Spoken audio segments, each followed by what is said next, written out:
Okay, so this is what I did. I managed to get the wheel mounted on here. It's working pretty good. Now the old wheel that came off of here that's no good anymore, it has spacers built into it to keep it from traveling back and forth on the shaft. Of course, with the wheel, this is the wheel that came off of that wheelbarrow that I got this shaft out of that's holding the wheel on now. But the wheel itself has spacers built in. The new wheel doesn't. And with the, well, this shaft here, which is too big for this wheel, it's too big around to go through this wheel, they use cotter pins. They got holes drilled through and they use cotter pins to hold the wheel, to keep the wheel from traveling back and forth on the shaft. So what I've done is I'm using these here are actually the wheel hubs that I removed from my wagon. Let's see if we can focus in on my wagon. Can we do that? No, we really can't. Anyway, my wagon is over there, my green garden wagon that I use for so many things. It's all full of firewood right now. Anyway, when I replaced the wheels from my wagon, I saved these hubs. See, here's the other half of the hub here. I saved the hubs. This half was on the other side, and then the tire mounts on it. But I saved these because I figured they're just weird enough they might come in handy. So here you go. I'm using them now to keep my wheel from traveling back and forth on my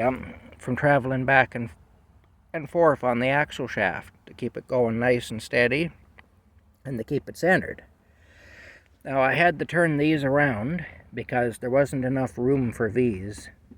There wasn't enough room for these with these pointing in the other way like they're supposed to be. Normally these would be pointed in. So I had to turn them around to make it work. But as you can see, it works pretty good. Now what I'm going to do next is I'm going to change the bucket to that red bucket. I'm going to get rid of this cracked up bucket here. You can see there's a big split down the center of it and stuff. There's Rocky. He's been over to check my progress a few times. I'm sure he'll be happy. He'll probably give me a little rub and a purr and tell me I did a good job. You know, he'll inspect my work first though. He's pretty particular, Rocky. You know, Rocky is a tough but fair employer. Anyway, here we go now. Let me put this down. Let me put it down here and we'll see how it rolls.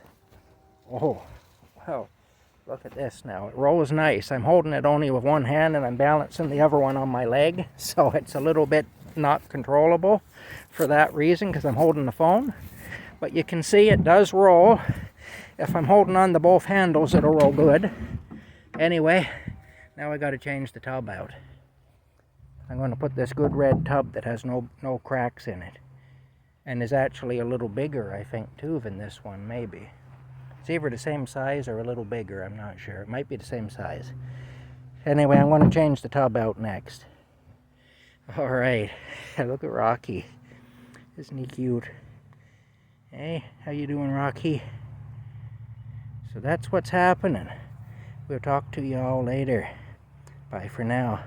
I got to remove this tub from this frame. I want to use that frame because it's a good steel frame. This one here is wood and it's really kind of rotten, so I don't trust it. Alright, talk later.